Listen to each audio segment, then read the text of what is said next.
ओम शांति।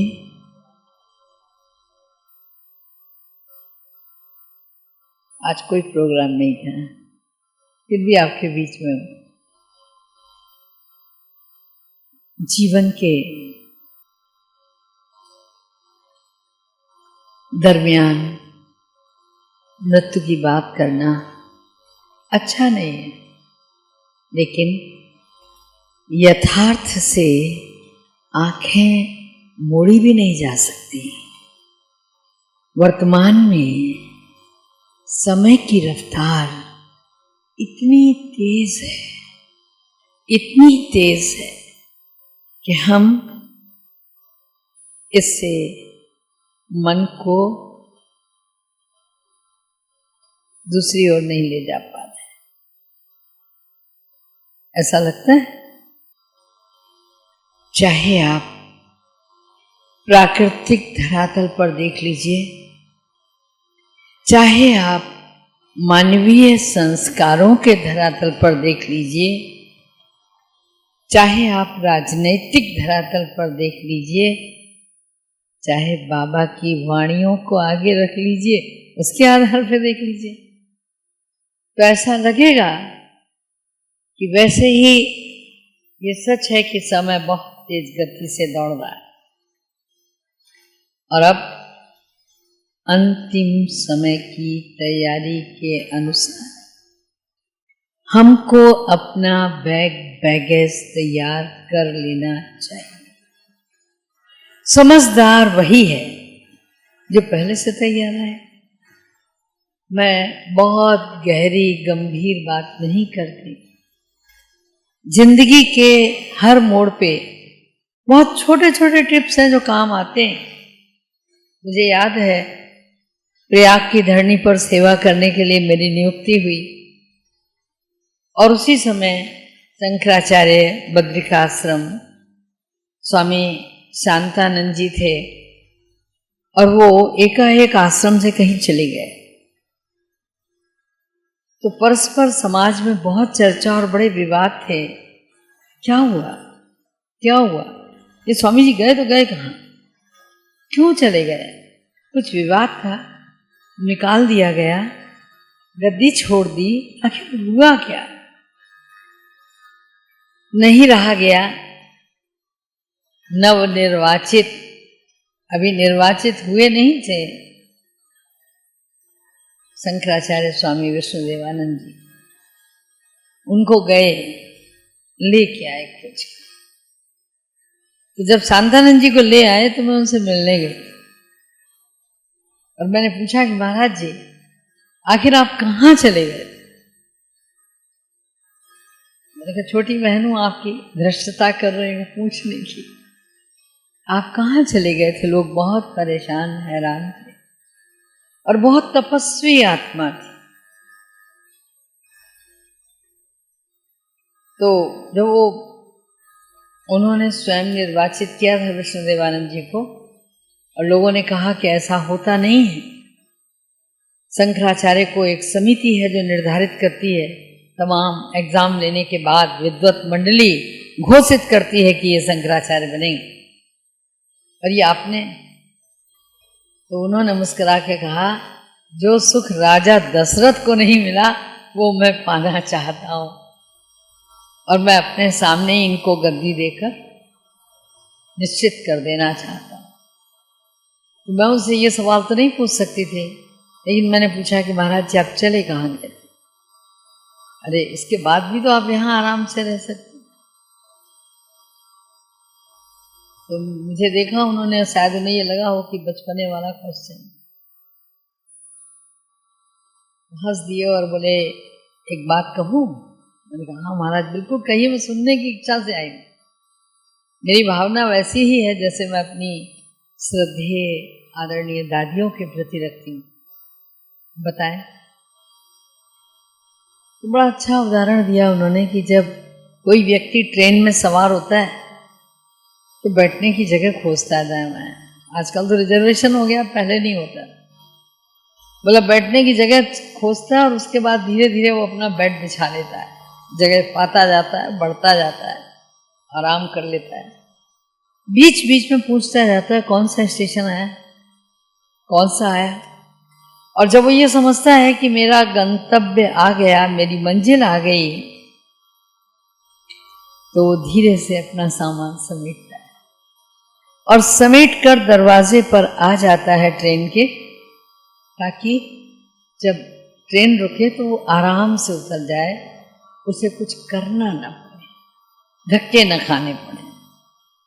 बोले इसीलिए मैं भी बिस्तर समेट के चला गया था। शंकराचार्य बनने के पहले भी जंगलों में बहुत तपस्या की और मेरी इच्छा थी कि मैं अंतिम समय भी तपस्या करता हुआ जाऊं, इसलिए चला गया। ये तो इन लोगों ने हंगामा किया तो मुझे आना पड़ा। महाराज जी तपस्या तो आप यहाँ भी कर सकते हो, आपकी क्या बात है। बोले हाँ अब यही करूंगा और क्या करूंगा। और इसके बाद ही वो माउंट आबू आए थे अपने यहाँ।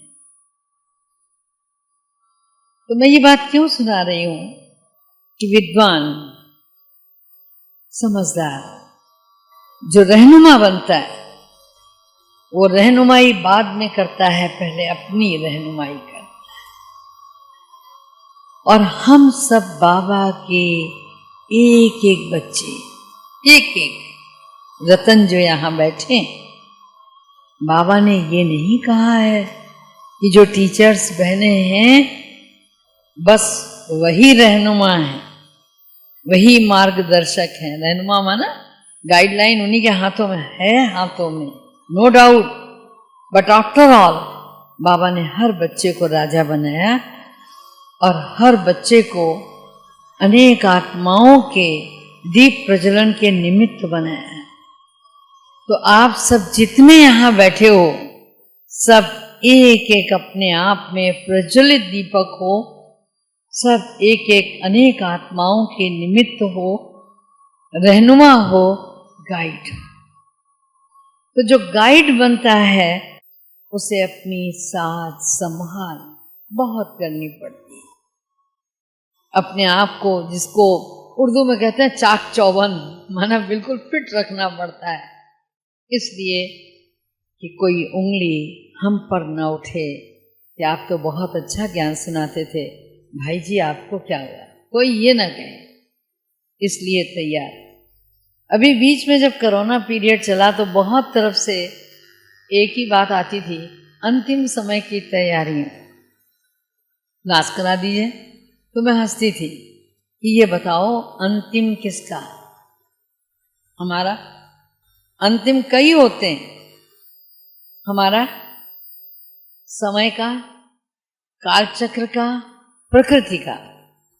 क्योंकि अगर आप 2005 और बहुत पीछे नहीं जाते, चलिए 2001 से ले लीजिए, 99 की भी बात नहीं करते, तो 2001 से 2008-9 तक लगातार अव्यक्त बाप दादा ने अनेकों बार हम बच्चों से कहा है, बच्चे प्रकृति आदेश की प्रतीक्षा में इंतजार कर रही है, मैं छुट्टी दे दूं, छुट्टी दे दूं। हम बच्चों से पूछा, मगर हम बच्चों ने, आप मुरलियां देखिएगा खोल के, कभी भी हमने यूं नहीं किया दे दीजिए। हमेशा कहा नहीं बाबा अभी नहीं, हाँ अभी नहीं। हमारा सर यूं हिला, अभी नहीं। हर बार यूं हिला, अभी नहीं। और ये मालूम है कि अंतिम समय में प्रकृति भी पांचों तत्वों के साथ उथल पाथल होगी। जब उड़ीसा में समुद्री तूफान आया था तो उस समय बाबा ने कहा था, बच्चे बस, अरे इसी में परेशान हो गए हो, ये तो रिहर्सल था। जब कच्छ और भुज में भूकंप आया था तो भी बाबा ने उसको एक प्राकृतिक घटना करार कर दिया, ट्रेलर, ज्यादा कुछ नहीं। लेकिन जब वाकई स्थितियां खराब होंगी तो प्रकृति के पांचों तत्व पुरजोर कोशिश में होंगे इस दुनिया का रूप रंग बिगाड़ देने के लिए। विचार कीजिए, बाबा के महावाक्य हैं। बाबा ने कहा था कि अभी तो प्रकृति का एक तत्व उछलता है तो विश्व के कोने कोने से सहायता के लिए हम सब खड़े हो जाते हैं।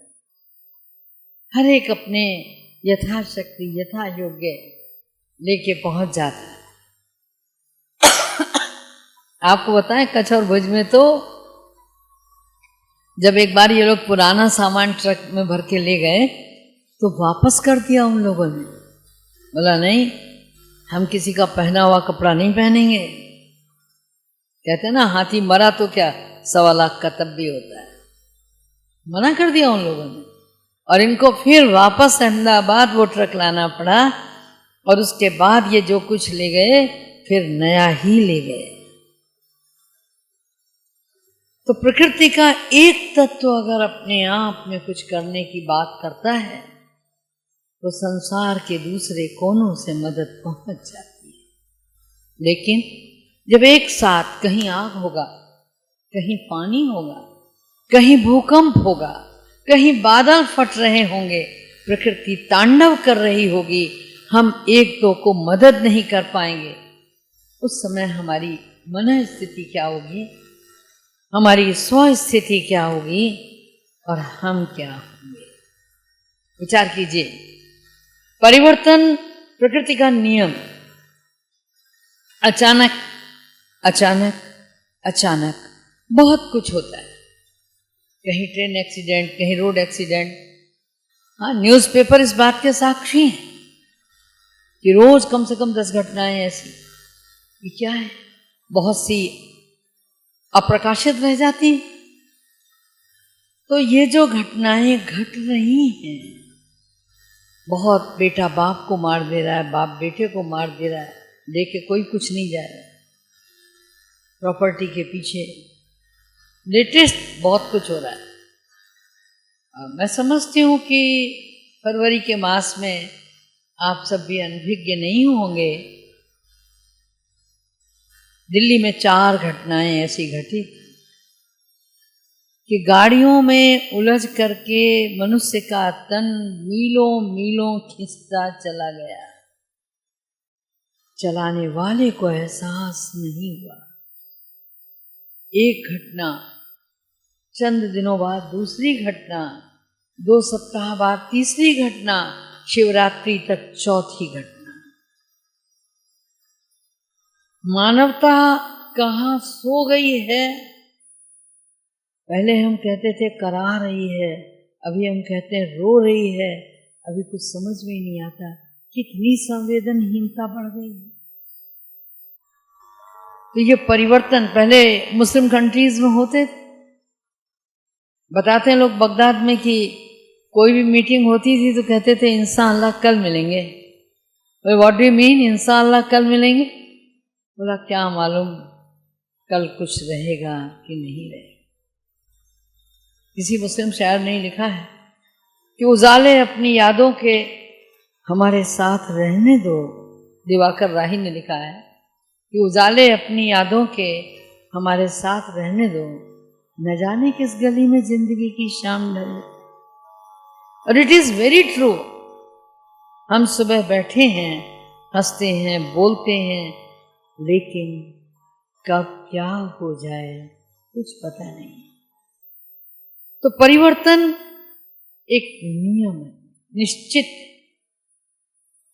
और जब निश्चित है तो हम क्यों परेशान, हम निश्चिंत तो हो जाएं। बाबा ने हम सबको एक एक को अर्जुन बनाया और हमें मंगलसूत्र गले में नहीं पहनाया है, कलाई में बांधा है, ये कह करके कि तुम्हारा रक्षा सूत्र है। ध्यान रखो, निश्चय बुद्धि विजयंती।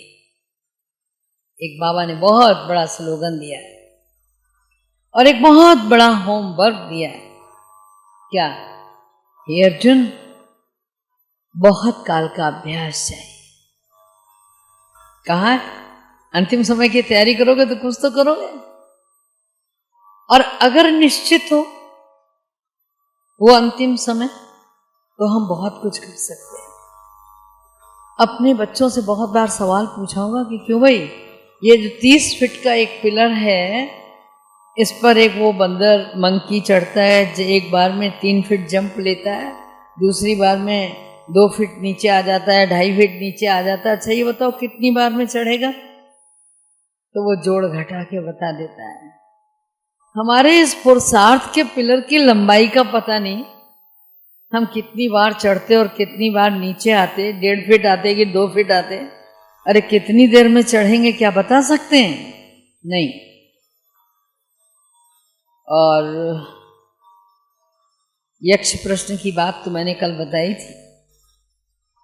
एक व्यक्ति को लेकर के घर के कुछ लोग गए एक स्वामी जी के पास और कहा, महाराज इस बच्चे को सुधारना है, कोई काम ऐसा नहीं जो ये न करता हो, तो सारा घर परेशान रहता है। तो उस युवक ने भी कहा कि महाराज ये सब ठीक कह रहे हैं, मैं बहुत दुष्ट हूँ, बहुत पापी हूँ और मेरी वजह से ये सब परेशान है। मैं भी चाहता हूँ कि मेरे नशे छूट जाएं, मेरी गंदी आदतें छूट जाएं। बताइए क्या करूँ, मैं भी शरणागत हूँ, आप जो कहें। तो स्वामी जी मुस्कुराए और ये बोले, कर ले बेटा, और कर ले 7 दिन, क्या करेगा छोड़ के, कर ले। तो जब उन्होंने कहा कर ले 7 दिन, तो थोड़ा डाउट हुआ कि what is means of 7 days। बहुत पूछा, नहीं बताया। जब सब चले गए तो फिर आया लौट के, बोला स्वामी जी वो 7 दिन। बोला नहीं मानता है तो सुन, 7 दिन बाद तू रहेगा नहीं दुनिया में, तो क्या करेगा छोड़ के, कर ले जितनी मौज मस्ती और करनी। 7 दिन बाद लौट के आया वो। बोला स्वामी जी, बोला क्या क्या खाया? स्वामी जी अपने मूड में, क्या क्या किया, कैसे रहे 7 दिन? अरे बोले पूछो मत, ना कुछ खा पाया, ना सो पाया ठीक से, ना कुछ कर पाया ठीक से। अरे बोला क्यों? बोला आपने जो कहा था कि 7 दिन बाद मौत आ जाएगी। बोला बस मृत्यु के 7 दिन बता दिए तो क्या हुआ? कुछ नहीं हुआ, मन ही नहीं लगा किसी में। हाँ, राजा परीक्षित 7 दिन बाद चले जाओगे। बोला ठीक। तो उसने कहा कोई ऐसा गुरु ढूंढो बढ़िया भागवत सुना दे, ताकि मैं अंतिम समय जब जाऊं तो भगवान नाम का स्मरण करता हुआ जाऊं। लोगों ने लिखा है ना कि कोटि कोटि सब जतन कराही, अंत राम कयावत नहीं। करोड़ों बार, 1-2 बार नहीं, बहुत यत्न करते हैं, लेकिन भगवान का नाम आता नहीं स्मरण में। हमें तो बाबा ने सब कुछ बता दिया है, यहां तक कि अंतिम पेपर बता दिया, प्रकृति ने भी बता दिया, लेकिन हम फिर भी गफलत में हैं। सोचने की बात है कि हम गफलत में क्यों हैं। अरे इसी शरीर में 5-5 टेलीग्राम आ जाते हैं। पहला टेलीग्राम आता है बाल सफेद होने शुरू हो जाते हैं, दूसरा टेलीग्राम आता है आंखें देखना बंद कर देती हैं, धोखा देने लगती हैं, एक के 2 नजर आने लगते हैं। कई बार तीसरा टेलीग्राम आ जाता है, कान सुनना कम कर देते हैं। चौथा टेलीग्राम आता है, सांसें उखड़ने लगती हैं। 5वां टेलीग्राम आता है, सारे अंग शिथिल हो जाते हैं, किसी का सहारा लेके चलते हैं। फिर भी हम उस आयु को दरकिनार करके डाई करा लेते हैं, बढ़िया चश्मा लगा लेते हैं, लेंस लगा लेते हैं, बहुत कुछ करते हैं। हाँ, सब जानते हैं क्या क्या करते हैं। उन टेलीग्रामों पर ध्यान नहीं देते।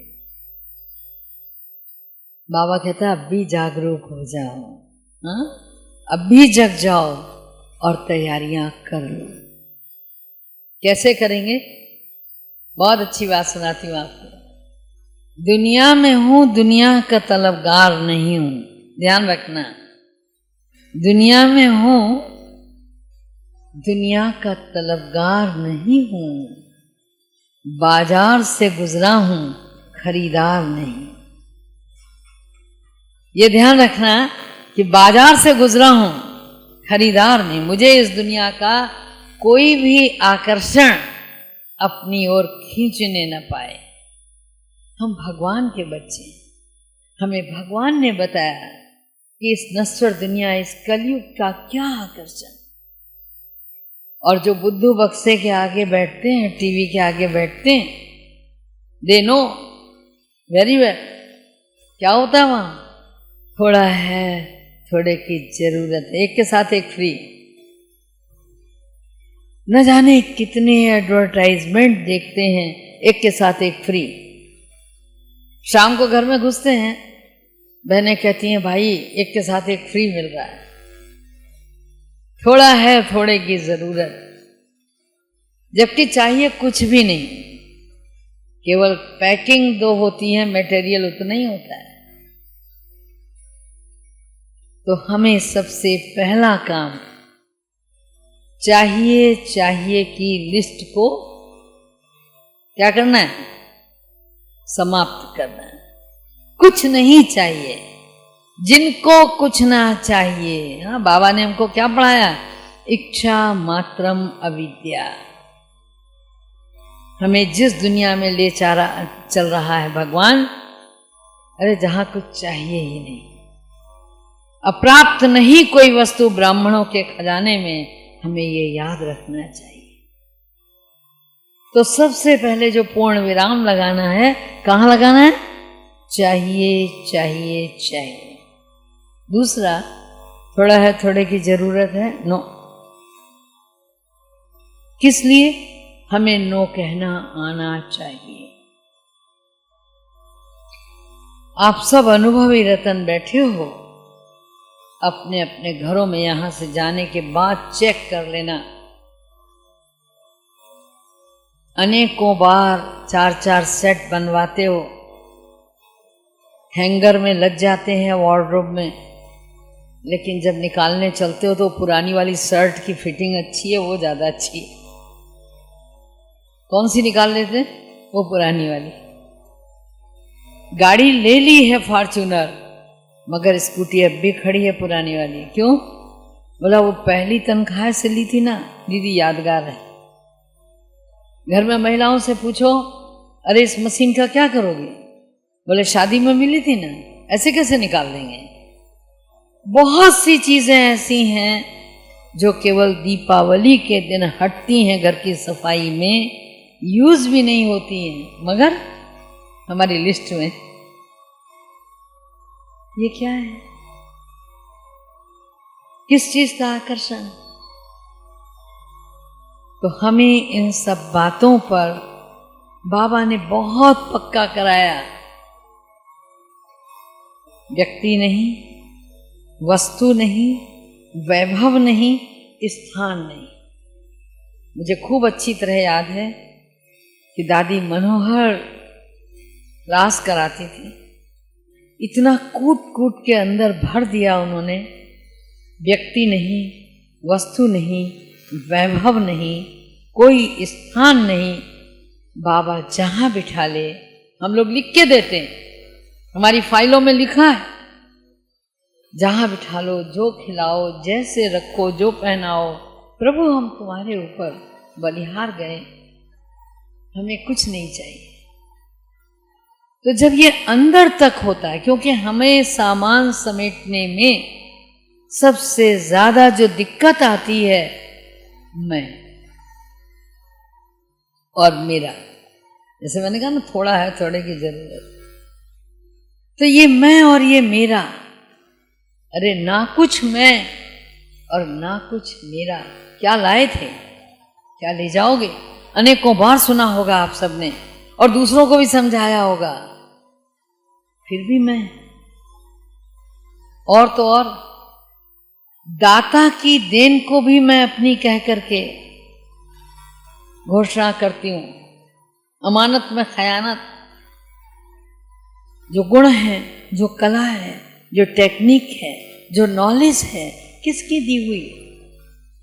अगर वो दाता देता नहीं तो ये मेरी नॉलेज है, मेरा विचार है, मेरी बात है, अरे कहाँ से लाए थे तुम?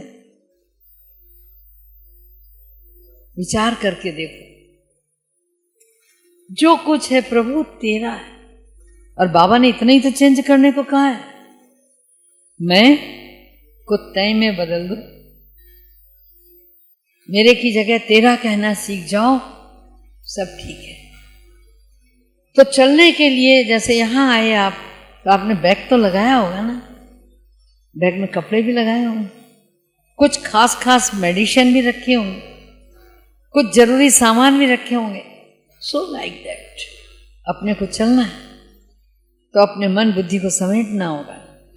और बाबा ने हमको सम्मान की अनेकों ड्रेस दिए, एक दो नहीं दी। कल मैं थोड़ा सा टच करके छोड़ दिया। हम कहते हैं ना, भगवान के दिल तख्त नसीन है। नो डाउट बाबा ने हमको अपने दिल के तख्त पे बिठाया। लेकिन मैं आप सबसे पूछती हूँ, कोई उत्तर देगा? हम जितने बैठे हैं सब दिल तख्त नसीन हैं? हैं? पक्का? सब जो हाथ उठा रहे हैं पक्का? एकदम? कहीं कोई गुंजाइश नहीं है? वाह, बधाई हो। पीठ ठोकिए एक बार अपनी। अब मेरे सवाल का उत्तर दीजिए। जहां कारपेट लगा हुआ होता है वहां अपन शूज पहन के नहीं चढ़ जाते, उतार देते ना बाहर। भगवान का दिल तख्त है। अगर देहभान की मिट्टी लगी होगी हमारे पैरों में तो क्या हम तख्त पर तख्त नसीन होंगे? और दिन भर में कितनी बार ये दिल तख्त पर मिट्टी लगती है? सोचो, मतलब पैरों में हमारे मिट्टी होती है और हम सोचें कि हम भगवान के दिल तख्त पर चढ़ जाएंगे। है संभव? या तो हम ये कहें कि यस बाबा, मैं बिल्कुल देही अभिमानी आत्मा हूं। मैंने भट्टी में आने के पहले अपनी पहली ड्रेस एंजल की रखी थी, दूसरी बैग में अपनी ड्रेस अंतर्मुक्ता की रखी थी, तीसरी ड्रेस मैंने अपने सोमान की रखी थी, चौथी ड्रेस मैं मास्टर सर्वशक्तिवान हूं उसकी रखी थी, पांचवी ड्रेस मुझे याद है 95 या 97 की मुरली में बाबा ने कहा जब बड़े आदमी कहीं जाते हैं तो अलग अलग मौके के मुताबिक अलग अलग ड्रेस पहनते। तो हमने भट्टी में कितनी ड्रेस यहाँ यूज की, कितनी ड्रेस रखी, कितने सम्मान को सम्मान दिया हमने। अपने आप से हम पूछे।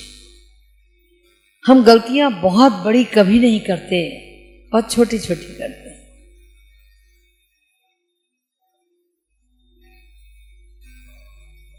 और वो छोटी छोटी छोटी किस तरह की? संवाद महता बंद कर देते, देहभान की मिट्टी की निशानी। मैं तो उनसे बात ही नहीं कर रही हूं। लेटेस्ट यहां आने से पहले मॉर्निंग में क्लास कराने कहीं गई और मैंने उस बहन को कहा, पहचानती नहीं थी, तो मैंने कहा यहाँ एक धर्मेंद्र भाई ने भी मकान बनाया है, उनका परिवार आता है क्या? तो बैठी हुई थी, उन्होंने कहा जी। तो मैंने कहा धर्मेंद्र भाई को बोलना कि मैंने याद किया। छूटते ही बोली मेरी तुमसे बात भी नहीं होती। अरे उनकी युगल है। मैं उसका मुंह देखने लगी, मैंने कहा बहन क्यों, क्या हुआ? माँ अगर बेटे के थोड़े से चाल चलन को देखकर उसे छोड़ दे, उससे बात करना छोड़ दे, क्या होगा उसका? डूब जाएगा और बिगड़ जाएगा, बर्बाद हो जाएगा घर, और कुल दीपक बुझ जाएगा, बुझ जाएगा। सोचो। पत्नी अगर पति को छोड़ दे, मैंने कहा होगा क्या ये बताओ। एक धर्म पत्नी की बहुत सारे दायित्व होते हैं, कभी माँ बनती है, कभी बहन बनती है, कभी नर्स बनती है, कभी पत्नी बनती है। वो ये कहते मैं तो बोलती नहीं हूं। अरे तो सुधारेगा कौन, सही रास्ते पे लाएगा कौन? बड़ी गड़बड़ है। मैं उस बहन को समझाया, सर झुका गई। न बोलना माना डायलॉग बंद कर देना, आपस में हम लोग बहुत बार करते हैं, जिससे हमारे संस्कारों की रास नहीं मिलती है। तो आंकड़े 36 के ऐसे हो जाते हैं ना, उधर देखेंगे भी नहीं। पहले निगाहें फेरते हैं, जुबान बंद कर लेते हैं, संवाद बंद कर लेते हैं। हम बाबा के बच्चे, हमें हर एक को साथ लेकर चलना है। कभी भी हमारी संवादमयता बंद नहीं होनी चाहिए, बंद नहीं होनी चाहिए। कहाँ गई करुणा, कहाँ गई क्षमा? हम भगवान के नैनों के नूर हैं। क्या हम बहुत अच्छे थे? भगवान ने न जाने किस मिट्टी से उठा के हमें हीरा बना दिया, कोहिनूर बना दिया, और हम एक को भी कोहिनूर नहीं बना पा रहे हैं। उसे भी तो भगवान ने चुना है। चलो माना कि उससे गलती हो गई, मगर क्या मैं उससे बोलना बंद करके गलती नहीं कर रही हूं? मैं भी तो कर रही हूं। हो सकता है कि मेरी किसी राय से सुधर जाए, उसको न समझो। छोटी सी बात है, कोई बहुत चढ़ाए हुए हो, कुछ उल्टा सीधा बोल रहा हो, तो लोग क्या कहते हैं? अरे उसके मुंह क्यों लग रहा है, जान रहा है ना वो भी अपने होश में नहीं है, उसके मुंह मत लगो। तो कोई समझदार नहीं लगता है, आप क्यों लग रहे हो? ठीक उसी तरह अगर किसी पर कभी कोई ज्वर आ गया, बच्चे ही थे, पढ़ा रखा था बाबा ने, घर में जब मम्मी या पापा में से कोई गुस्सा करे, वह भूत आ गया, भूत आ गया, भूत आ गया, तो डरते नहीं थे कि डांट पड़ेगी कि मार पड़ेगी।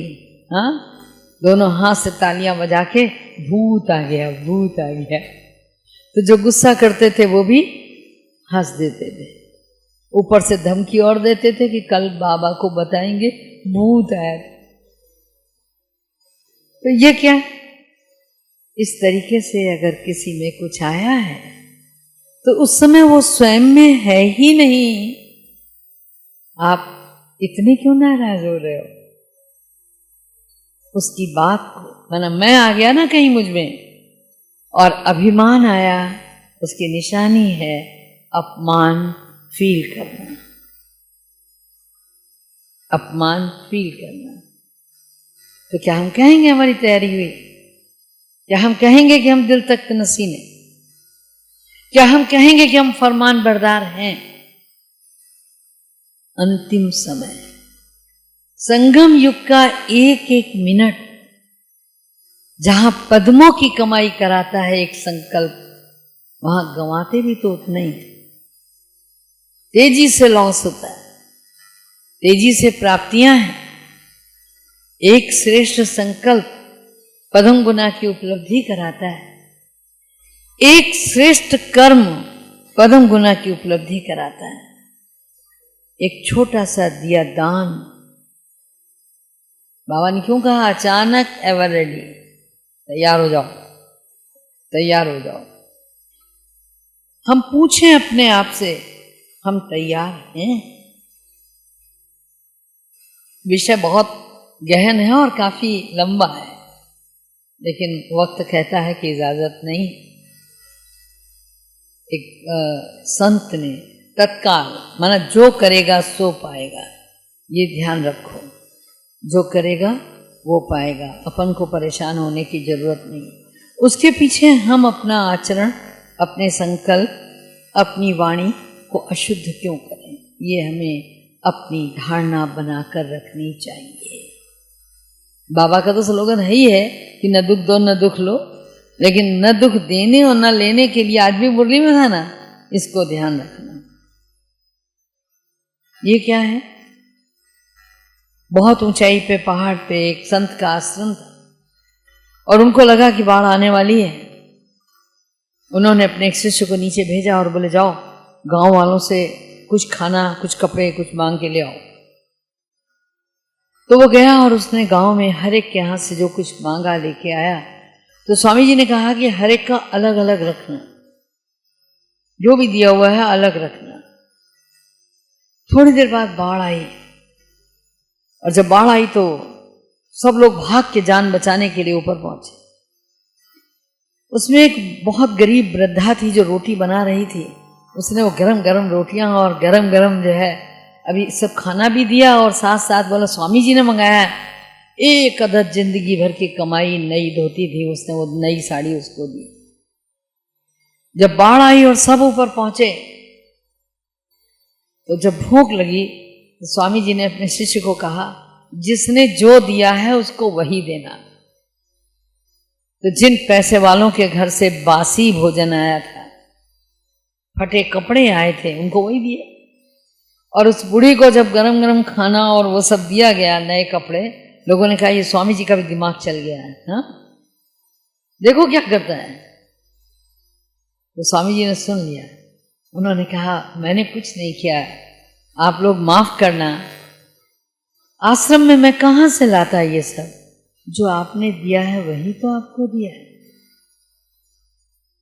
विचार करो हमने क्या दिया। हम बाबा से जो इच्छा रखते हैं, चलेंगे ना सतयुग में, हमारे पद का निर्धारण, हमारी करनी, हमारे बोल, हमारे श्रेष्ठ संकल्प, वही तो करते हैं। कुछ और करता है क्या? तो ये विचारणीय है कि हमने अपने बैग में अटैची अंतर्मुक्ता की लगाई, अपने स्वमान की ड्रेस रखी, अपनी गोली, अपना कैप्सूल मनमना भव मध्याजी भव रखा, अपने कर्मों की चेकबुक रखी। सोच लेना, जो दिया है वही मिलने वाला है। तो हमने कितनी तैयारी की है।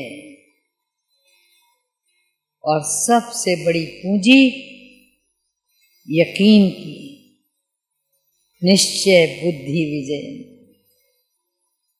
किसी भी परिस्थिति में, किसी भी स्थिति में कभी डगमगाए तो नहीं। माया को रॉयल रूप में कभी एंट्री तो नहीं दी। 100% निश्चय बुद्धि रहे। यदि रहे तो निश्चिंत रहो और दिल खोल के कह दो बाबा हम क्या हैं, बाबा हम क्या हैं, हम रेडी हैं। कह सकते हैं बाबा हम रेडी हैं, जब चाहिए तब बुला लो। तो जब हमारे संकल्पों में इतनी पावनता, इतनी श्रेष्ठता, जब हमारे बैगेज तैयार, हमारे सम्मान के सम्मान की ड्रेसेस बढ़िया, ये नहीं कि अभी प्रेस करना बाकी है। बाबा कहता है ना कई बार पर्दा खोल दूं, पर्दा खोल दूं, बोलो रेडी हो, हाँ बोलो नहीं बाबा अभी तो जरा काजल नहीं लगा है, अभी बिंदी नहीं लगी, अभी श्रृंगार बाकी है, हाँ कब होगा रूहानियत का वो जज्बा, जब हमारे अंदर होगा तो मधुरता तो मोठों पे डांस करेगी। शहद की तरह मीठे बोल होंगे, कहीं से खरीदने की जरूरत नहीं है। केवल जज्बात में रूहानियत हो, आंखों में रूहानियत हो, वाणी मधुर होगी, आत्मीय होगी और कर्मों में शुभभावना, शुभकामना होगी। हम कह सकेंगे इतनी भी तैयारी पर्याप्त है। Yes, ready. कितने रेडी हैं? कितना समय, कितना संकल्प, कितनी वाणी, कितने कर्म, कितना तन, कितना मन, कितना धन हमने सफल किया? हम रेडी। ठीक है। ओम शांति।